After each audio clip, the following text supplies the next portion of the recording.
sun will always shine on the old Liberty tree. It's a tall old tree and a strong old tree.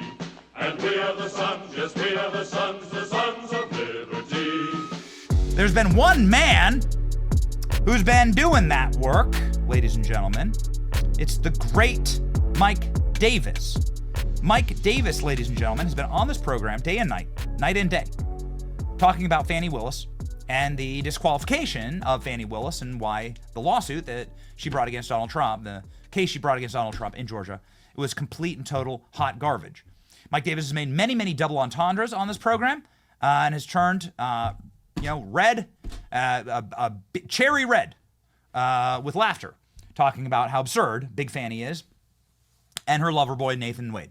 And now, ladies and gentlemen, I wish to bring you tidings of great joy to talk through this disqualification.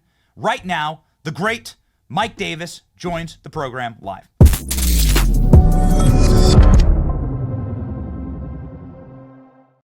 Oh, Mike. Oh, Michael. Oh, what a glorious Christmas morn this is. I doubt that you will be mourning for Fani Willis, but maybe you can start with the top line here, Mike, and talk through this disqualification from the Georgia Appeals Court that just hit a couple minutes ago. I assume that you agree. Yeah, it's a pretty simple case. Fani Willis hired her dumb, unqualified boyfriend, Nathan Wade. She paid him $250 an hour, $700,000 in Fulton County funds to bring a RICO case against President Trump and 18 others for the non-crime of objecting to a presidential election, which is allowed by the Electoral Count Act of 1887 and the First Amendment. And if that's not a big enough problem that she hired her secret boyfriend, she also took illegal kickbacks from her dumb, unqualified boyfriend in the form of lavish trips around the world.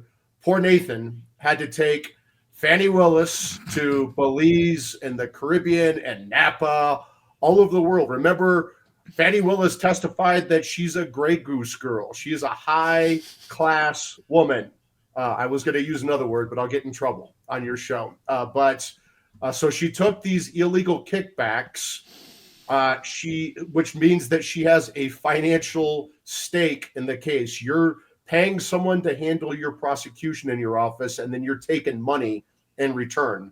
Not only does that disqualify you from the case, it disqualifies the entire office from the case, and it's also very serious criminal violations, like, for example, federal honest services fraud, maybe bribery, maybe other statutes.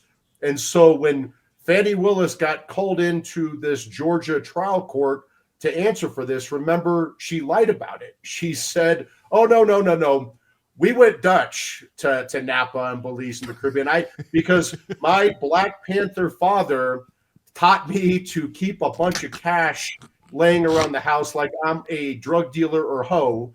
And what she would do, she said in court, is she would pay back Fani Willis cash on these trips. Well, guess what? She didn't have any receipts. She had no evidence of that. And she didn't have any evidence that after she paid thousands of dollars to Nathan Wade for these trips, how she would replenish that cash so she could have that cash reserved that her Black Panther father wanted her to have in her mattress at home, right? And so that's a problem. Where she lays her head. Where she lays her head. And Nathan Wade lays his head. Where she lays her head. So, that's right. Yeah, apparently. Well, I don't actually. Maybe Nathan doesn't stay over. He just comes over and does the deed and takes off. But I would say this. So we had this Scott McAfee, this judge in Georgia, appointed by Kemp in Fulton County, Georgia. He kind of wimped out on this. He said, "Oh no. This is a problem, but you guys can decide. Either Nathan Wade can get off the case or Fani Willis can get off the case." Well, that's not how the law works. And that's what the Georgia Court of Appeals just reversed. When you have a corrupted head of the office like Fani Willis, the elected DA for Fulton County, the entire office is infected with that corruption, with that conflict of interest. And so the entire office has to go. The entire office has to get disqualified. That's exactly what the Georgia Court of Appeals did, disqualified the entire office, the Fulton County office. And now what needs to happen is that if another prosecutor in Georgia wants to bring these charges again, that prosecutor can look at that. But this case is such a dog that no one would bring this case except for Fani Willis because she's corrupt and she was making money off of it. So my strong sense is this Georgia RICO case is gone forever.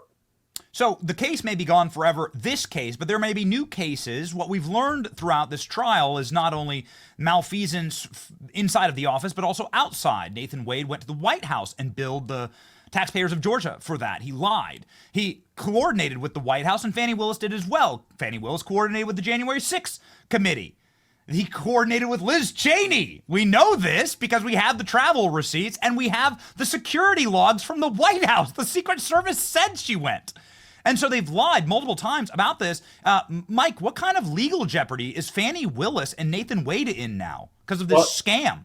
Tremendous. And I would say this, remember, Nathan Wade billed for 16 hours, $250 an hour, $4,000 for his two meetings with the Biden White House, including the Biden White House counsel. Well, they had to have been coordinating on this Trump case in Georgia because otherwise he would not have been able to bill his time if they weren't coordinating on the Trump case. And so they coordinated with the Biden White House before Fani Willis brought her indictment down in Georgia. Look, Fani Willis and Nathan Wade are going to have a lot of problems on their own. State and federal fraud charges, corruption charges, bribery charges. Separate from that, there is an obvious criminal conspiracy among the Biden White House, the Biden Justice Department, Fani Willis's office in Georgia, Tish James' office in New York, Alvin Bragg's office in New York City, Chris May's office in Arizona, many other offices around where you have these government officials conspiring amongst themselves along with private actors like Andrew Weissman, for example, to politicize and weaponize intel agencies and law enforcement against political enemies. And that is a very definition of a criminal conspiracy against rights under 18 USC Section 241. And the Biden Justice Department's very familiar with 18 USC Section 241. It's one of the 4 charges that Jack Smith and Jay Bratt and the other special counsel operatives, Democrat operatives, brought against President Trump in D.C. for the non-crime of objecting to a presidential election on January 6th. And so I would suggest to Fani Willis and Nathan Wade and Tish James and Alvin Bragg and Matthew Colangelo and Jay Bratt and Jack Smith and even judges like Engeron and so many others who are bad actors, I would suggest that they lawyer up, because I imagine that the Trump 47 Justice Department is going to open a criminal probe, maybe even a special grand jury down in Fort Pierce, Florida, on this criminal conspiracy against rights, a very serious federal civil rights felony. We don't live in a third world Marxist hellhole. We don't throw our political opponents in prison for the rest of their lives for non-crimes. We don't try to bankrupt them for non-fraud. We don't try to throw them off the ballots illegally, unconstitutionally, like they did in Colorado and Maine and elsewhere. We don't try to get our political opponent killed by underfunding his Secret Service protection and then going out and giving speeches how President Trump is the biggest threat to American democracy ever and comparing him to Hitler. That's not going to fly. And so starting on January 20th at noon, I'm going to push very forcefully and daily to make sure that there is accountability for this. There must be severe legal, political, and financial consequences. And I would say to Fani Willis down in Georgia and her dumb, unqualified boyfriend, Nathan Wade, lawyer up, couple, because I imagine that the wrath of the Justice Department is coming. Mike, that was like a gladiator scorched earth speech before battle. It was it was chilling. It was beautiful, actually, to listen to. Have you been practicing that in the mirror? Actually, you've been practicing that on this show for the better part of the last 3 years. You've been right on this topic. And so now I got to ask you about the future. Do you think that Fani Willis may be facing disbarment or jail? She should face both. I mean, she is obviously corrupt. Her office just got disqualified because of her corruption. The state of Georgia should bring state fraud and corruption charges, and the feds need to bring federal fraud and corruption charges in addition to the criminal conspiracy against rights. And you have to ask this question of Merrick Garland, who says that nobody's above the law. Where the hell is the criminal probe of Fani Willis and Nathan Wade? And maybe they don't want to bring this criminal probe because it ties directly to the Biden White House, including Biden White House counsel's office. Nathan Wade had 2 meetings, again, $4,000 worth of his time billed to Fulton County taxpayers, 16 hours for his 2 meetings. Maybe that's why Merrick Garland is protecting Joe Biden and Joe Biden's White House again. Yeah, so how would you advise the Justice Department? You are outside. You're at the Article 3 Project. We freaking love the Article 3 Project.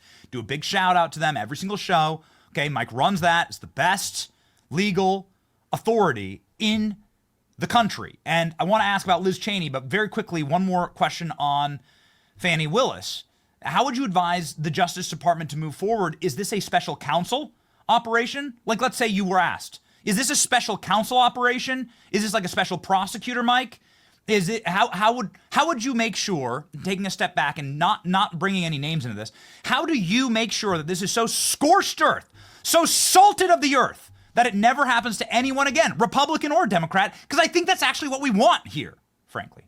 I think it's pretty easy. You just have the public integrity section team up with the U.S. attorney for the Northern District of Georgia, and you get a grand jury indictment, and you bring these fraud and corruption charges. It's a very simple case. She was taking illegal kickbacks with Fulton County funds. This is honest services fraud. This is bribery. There are so many potential charges that the Biden Justice Department could bring and should bring, but the whole Justice Department is corrupted, and that's going to be. I imagine that will be part of the investigation by the Trump 47 Justice Department. Is why didn't these federal prosecutors and these federal agents bring these charges or even recommend these charges? And there has to be a house cleaning. Apparently, there needs to be a house cleaning in the U.S. Attorney's Office for the Northern District of Georgia, as well as the Southern District of New York and D.C. and many other places. Georgia's a firm red state. It's getting redder. Georgia's going to go the way of Florida, I believe, in the next election cycle, where it's going to be completely and totally out of reach for Democrats. And I really look forward to some justice there. Zooming out a bit, somebody aforementioned, Liz Cheney, clearly Fani Willis met with the receipts show that Fani Willis met with the January 6th committee. Liz Cheney is in hot water, and you says Liz Cheney needs to retain her documents and get legal counsel immediately this week based on other illegalities about witness tampering with Cassidy Hutchinson and so forth. Can you please explain that, Mike? What legal problems is Liz Cheney facing right now? Well, there's pretty smoking gun evidence in the form of text messages where Liz Cheney is working with Cassidy Hutchinson and maybe Alyssa Farrell to change Cassidy Hutchinson's sworn testimony to Congress. And if that ends up being true, that is perjury, subornation of perjury, obstruction of justice, witness tampering, conspiracy. Liz Cheney is better lawyer up, and I don't think her daddy's going to be able to save her on this one. Maybe her punishment could just be going hunting with her dad. You know, maybe that could just be you have to go pheasant hunting with Dick, right? Boy. Oh boy! Just a thought. I thought we got through the whole show, Ben, without causing controversy, and now Media Matters. There it is for Media Matters. I can write the headline for it. It's Ben this time. It's not me. Made that joke many times. Okay. All right. So, really quickly, Mike, here, I know we're up against a hard out, and we appreciate your time. Since you have made many alliterations on this program, about Big Fani. We've made some AIs for your viewing pleasure. This is something that actually, I don't know if they're AIs. I think this might actually be a shot from inside the courthouse this morning. Donald Trump with Fani Willis and with a spanking paddle. It seems like Fani, in the words of our president, Fani like your ass. Again, I'm just quoting Donald Trump here. Fani like your ass. It seems like Donald Trump is going to get the last hard spanking here. Yeah, I mean, when I commented about another behind of another prosecutor, Tish James, I made headlines and got into a little bit of hot water. So I have to take the word big out of my vocabulary today. Not as hot as the water at the Bahamas resort that Nathan Wade and Fani Willis were staying at on the taxpayer dime. Mike, we're really, really thankful for your fight in this. It's been so important to note to everyone, and we tell this to anyone who will listen, and I just want to say it as a final shout out. There were times, entire seasons, months that would go by where no one would come on and defend Trump. I'm not gonna shame people yet. I will eventually. But we're members of Congress, and everyone refused us and said we won't go on and defend Trump. We're too scared. They're cowards. And Mike was a real one. Mike would always say yes if he could, along with Kash Patel and Alina Habba. And that's it. There were dark seasons when it was literally just Mike. And so, chat, I just want you to shout out Mike. I just want you to thank Mike for being one of the real ones. If Donald Trump were to call me down to Mar-a-Lago and say who were the loyal ones, that would be my list. Mike, Alina Habba, and Kash. Because our bookers know on this program how tough it was for literally months on end to get a guest to come on and defend Trump legally. It was very difficult. A lot of cowards out there. And now Alina Habba's counselor to the president, and Kash Patel is going to be the FBI director, and Mike Davis is going to be the viceroy. It's going to be quite a four-year run. If I may, Mike, in closing, as the last question here, may I give you just the floor to give some advice to Kash Patel, who's beloved by this audience. I know that you know him very well and you've worked with him. It looks like Kash Patel is rolling through DC right now. You know the Senate quite well. Some advice. I would say that Kash, very quick. It's time to go into the FBI Kash and clean house, and so we have your back every step of the way. Thank you, Ben. Thank you, Mike. Godspeed, sir. Thank you.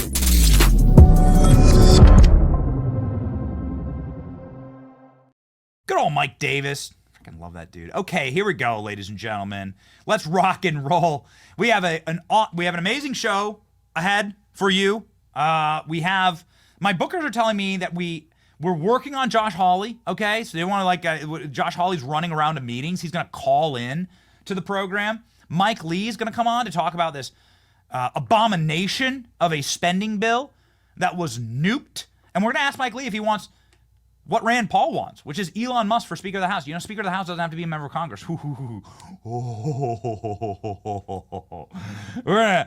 were part of saving American history yesterday.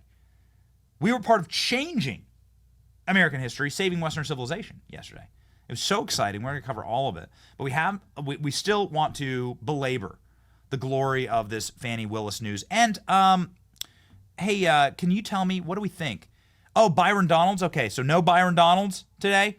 Andy Biggs instead. Byron Donalds can't do it.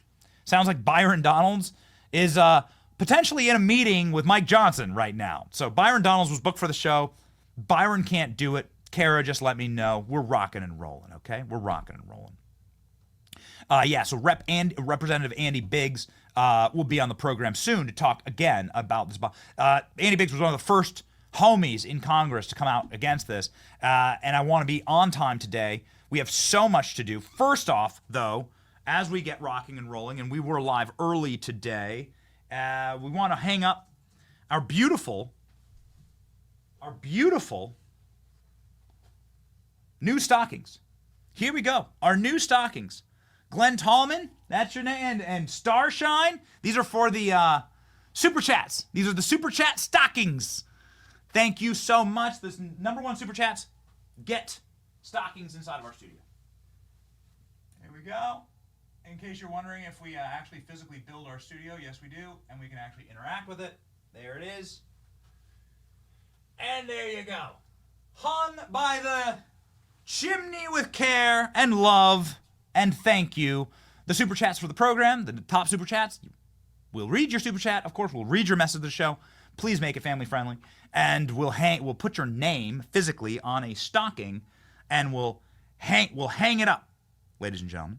We'll pop it up inside of the studio. So please keep those super chats rolling, and we thank you and appreciate you. Georgia Appeals Court on Thursday booted Fani Willis's case. Booted Fani Willis from the case, 2020 election interference. The panel described Willis's relationship with ex-special prosecutor Nathan Wade as significant appearance of impropriety.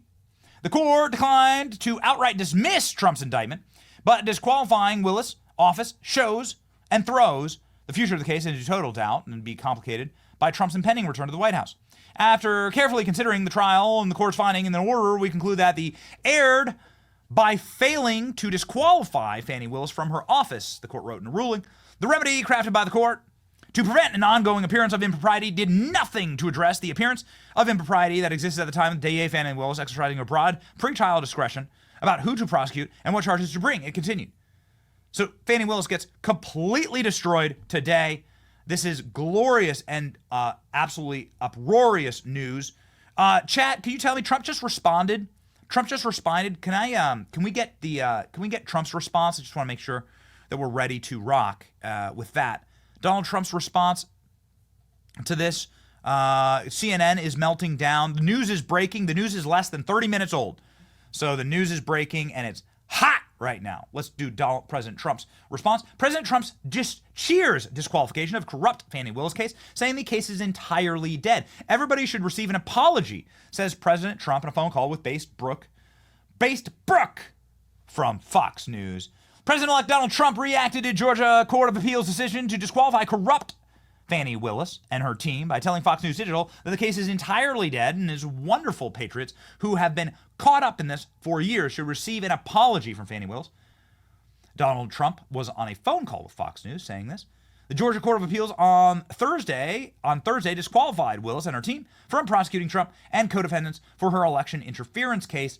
The court did not toss the indictment, but declared Willis and her team now have no authority to proceed. Woo, baby.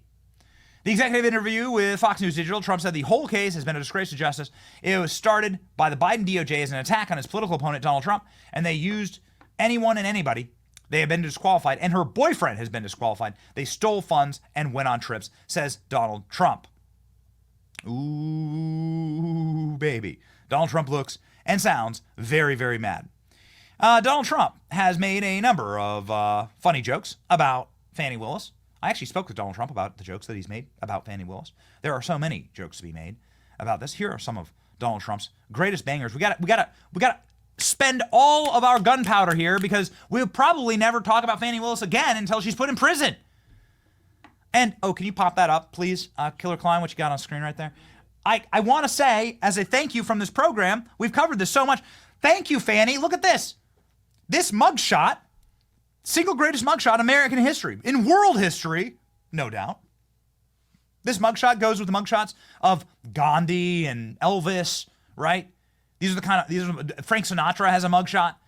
Thank you for this. Without Fani Willis, we wouldn't have this hard AF mugshot. It's the greatest mugshot ever in American history. People got this tattooed. Yo, it's just like it's a thing of beauty. And without Big Fani, we don't get it. Donald Trump joking about Fani Willis. Donald Trump has many jokes about Fani Willis. Why don't we play these clips back to back, Killer Klein? Okay, we'll go through. Here's Trump roasting Fani like her ass. I was indicted by Fani in Georgia. Fani. How did that work out? And her lover, Nathan Wade. And they hired him for almost $1 million because of his great experience. Of course, he didn't have any experience. He had experience in something else. You know that. A lot of experience. And at that, I'm quite sure he was very good based on the fact that she called him 2,000 times. I didn't know the gentleman. I didn't know him. Oh, you have 2,000 phone calls 3,500 text messages. How is it possible in a short... I know a lot of people. We like a lot of people. I happen to have a very good relationship with a woman called Melania.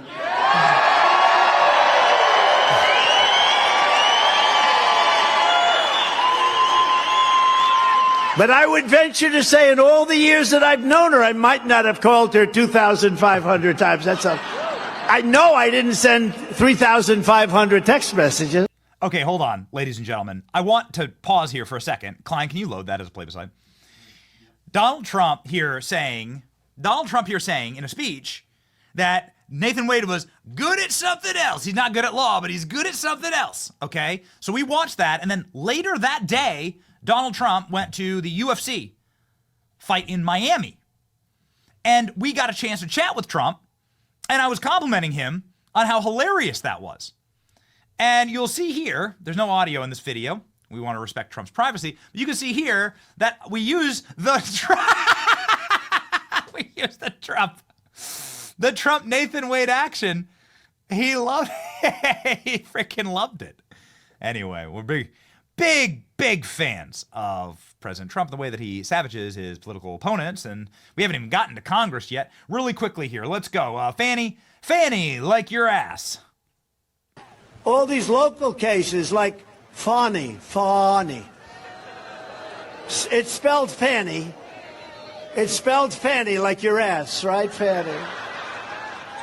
But when she became DA, she decided to add a little French, a little fancy. Fani and, you know, Fani and Mr. and Mrs. Wade, which his wife did not appreciate. Oh man, okay. Fani didn't appreciate that, ladies and gentlemen. Fani was very upset about Donald Trump's trolling. Here we go. While they over there running their mouth, I'm over here paying them no mind. See, I'm so tired of hearing these idiots call my name as Fanny in a way to attempt to humiliate me. Because like silly schoolboys, the name reminds them of a woman's rear.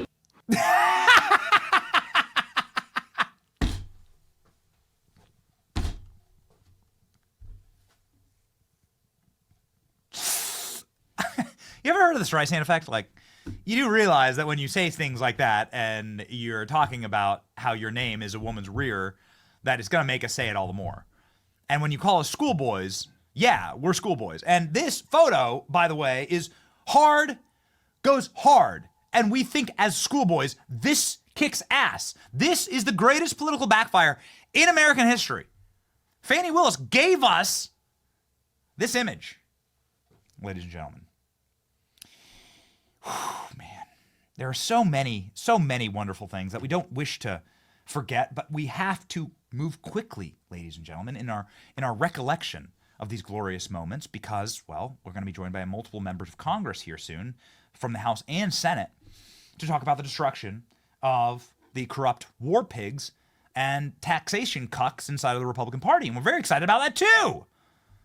Here we go. Fani Willis. No black woman is perfect. All the glory I receive, it's his grace, not a perfect me. We are at a time in history, people. Hear me on this. We are at a time in history when you can no longer sit back and just let other folks do it. You cannot expect black women to be perfect and save the world. The Lord is completing us. We are not perfect. We need your prayers. We need to be allowed to stumble. We need grace. With that kind of support, we will move mountains and... Careful. Okay, I'm just saying this as a simple Christian. Careful. All right? Careful. You're up on a church dais right there. You're defending illegality and lying there. That's a desecration of the cross. Don't do it. Don't do it. Better to come to the cross humbly and admit that you have sinned than to sit there and clothe yourself in glory. I got to tell you, careful. And the moment you see that, the moment you say, well, you know what? I got to tell you, the wages of sin, you know? And lo and behold, we got it. Talk about destruction and humiliation. You can't end this. You can't close the chapter on this humiliating experience for Fani Willis without playing this moment from her trial, where Fani Willis had a mental breakdown, what can only be described as some type of like over-medicated, psychotic, Grey Goose fueled mental meltdown, where she started screaming in the middle of the trial. Remember, this is the cool-headed, calm, thoughtful, legal scholar that's prosecuting Donald Trump. Here you go. And where, when did he come to, I guess, the condo? I'm not sure what you called it, condo apartment. Would he come and stay at that condo or visit you there? I'm sorry, visit you there. What condo, what apartment? I want to be clear. So not your house. I know you classified one as house and one as condo. So I'm trying to use those terms. So there's been more. See, what you don't understand is because of this case, I got to move. And so I need if you could ask a more precise question. Yes, please give me the time period. Mr. Wade visits you at the place you laid your head.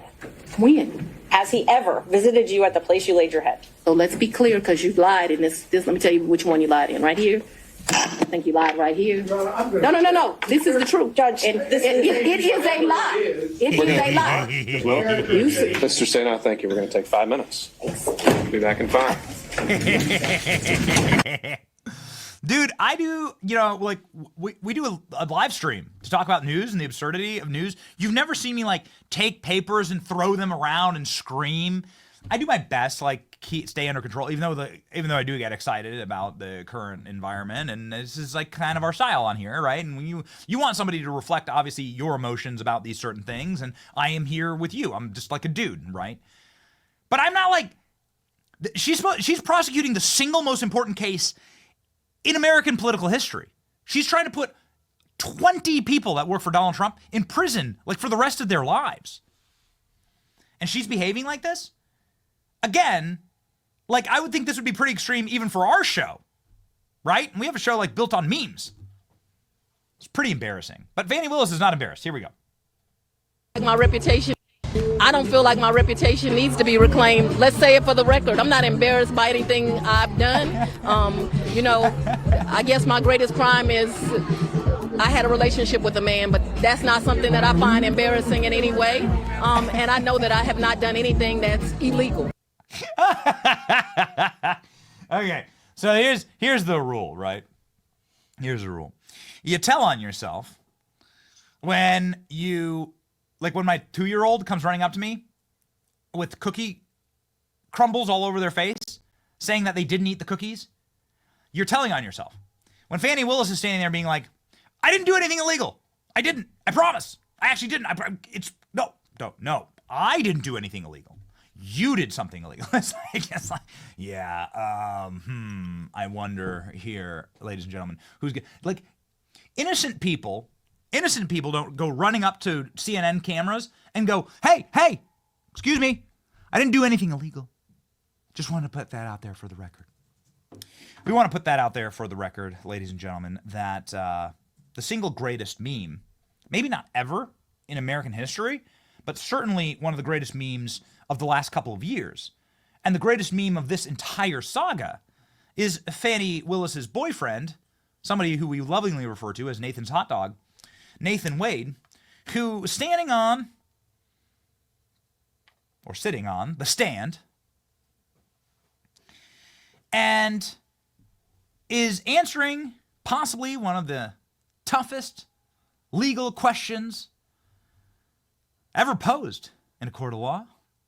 I mean, this truly is like A Few Good Men kind of stuff, right? This is like the darkest, deepest depths of law and order. The most difficult and profound legal scholars have the hardest times answering a question as this. All the way back to the time of Aristotle and Socrates have men belabored over this important point. Have you been to the cabin in the woods? Did you go to a cabin with Miss Willis ever? Ever? Ever.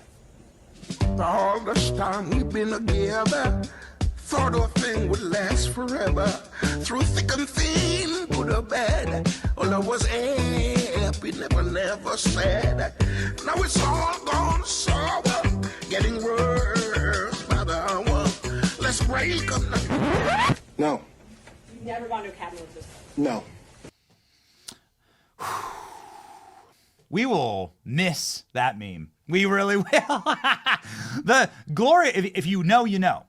The glory of that meme, we live streamed for like 12 straight hours during these testimonies, okay? We live streamed for literally an entire day because they were so entertaining. If you know, you know. The lore here is that Nathan Wade, the meme is very funny, Nathan Wade literally had to sit and pause for 60 straight seconds to answer the question, did you go to a cabin?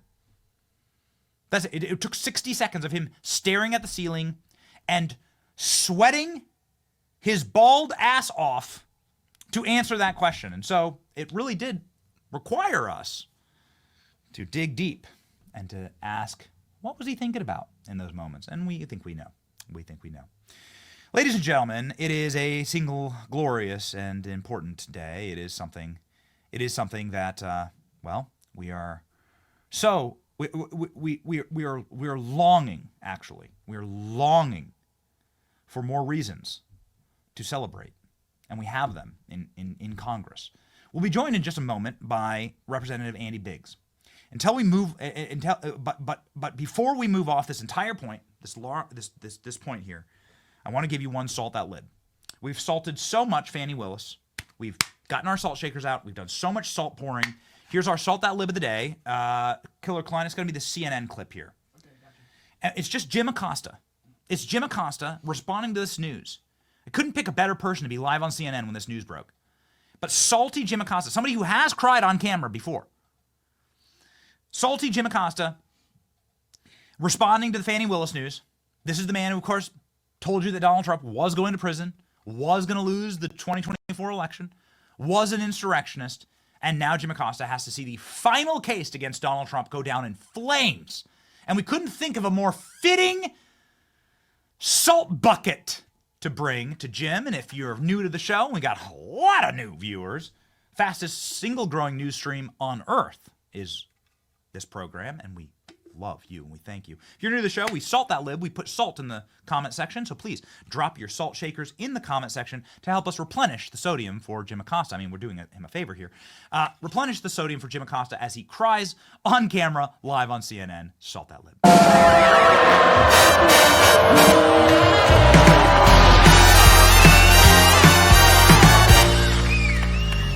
We begin this hour with breaking news just into CNN. The Georgia prosecutor leading the state's election interference case against President-elect Donald Trump is now disqualified. CNN's Caitlin Polance is here with more. Caitlin, what can you tell us about this? This is just coming in the last several minutes. This is a big development.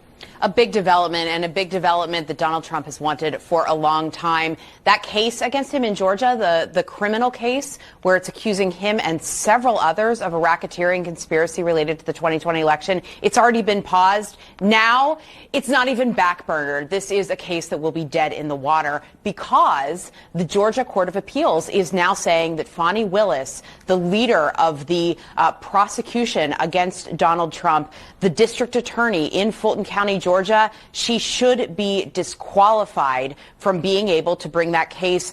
The Georgia Court of Appeals is saying that it's a significant appearance of impropriety caused by the conduct of a public prosecutor. That is Willis, how she behaved, how she was speaking about the case, about Trump publicly, about how she was having a relationship with the top prosecutor that was concealed in this, a man named Nathan Wade. All of that, previously, the trial level judge had looked at and said, Fani Willis can stay on this case. We're not dismissing the indictment. But the Court of Appeals is now taking another look and saying, no, the trial judge was wrong. Fani Willis should be disqualified from continuing to lead this case. It would be a long process, or it will be a long process, to replace her, which is why I say this case is dead in the water now without Fani Willis, the person who was leading this case against Donald Trump in Fulton County. And just to keep tabs on how many cases there are against Donald Trump criminally, the other two in federal court, January 6th, and classified documents, those are dismissed. And then the additional case in New York City where he was set to be sentenced, that sentencing is now not happening. So as Donald Trump enters the presidency, each of these courts that is handling a criminal case is essentially removing that issue from him to have to deal with in any period of time in the near future. All right, Kaylin Polance, thanks for that added perspective.